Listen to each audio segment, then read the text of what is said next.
للأسف، ولا عرض في كومباوند ولا عرض على معرض سيارات. للأسف إن ده عرض الصمت.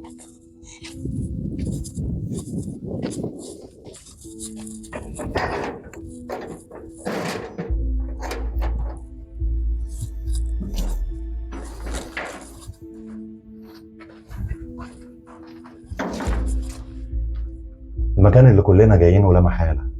أنا جيت هنا عشان تفهموا الرسالة لوحدكم. من قلب الصمت هنتكلم على أصل الصمت. العرض اللي مستنيك بس في آخر مكان ممكن تتوقعه. لو بتدور على عرض مغري في الحياة، عرض يكسبك أكتر ويخليك تحس إنك سابق الناس، فأنا جاي أقدم لك عرض عمره ما هيخسرك. بس قبل العرض تعال نراجع شوية عروض من اللي بتحصل حوالينا كل يوم. في واحد شاف إن ظلم الناس بيديله قوة، وواحد تاني شاف إن ضرب الستات رجولة، وفي واحد أو واحدة شاف إن الترند مهما كان اللي بيقدمه، سواء خدش حياء الناس أو إننا نطلع بملابس مخلة للشرف، إن كل ده هيكسبه مال. وفي واحد شايف إن التحرش انتصار علشان يوري أصحابه إنه جامد. وفي اللي بياكل حق إخواته وأهله في الميراث وبيسميها شطارة. وواحد مترقم هو وشلة الهبيدة المهرجانية اللي كل مرة كلمكوا عنهم. مجتمع كامل في الغدر، واللي بيخون واللي بيسرق وبيرجع ينام مرتاح، واللي رامي أهله في الشارع عادي بيقولك ما هو ما عندوش وقت. كلهم فاكرين إنهم كسبوا إيه؟ فلوس؟ سيطرة؟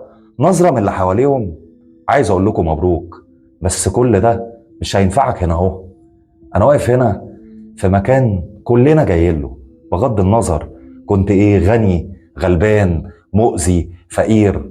طيب الكل في كل الأحوال جاي والكل سايب. علشان كده العرض الحقيقي اللي بقدمه لك النهاردة عرض مش فلوس.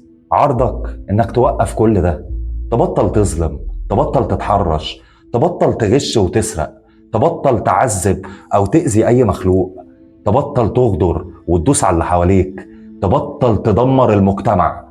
العرض الحقيقي إنك هتاخد رحمة، تاخد راحة ضمير، تاخد نعمة من عند ربنا، تاخد دعوة من اللي ظلمتهم بدل ما يلعنوك. وكل ده ببلاش مش بفلوس، من غير ما تبيع روحك ولا كرامتك ولا إنسانيتك.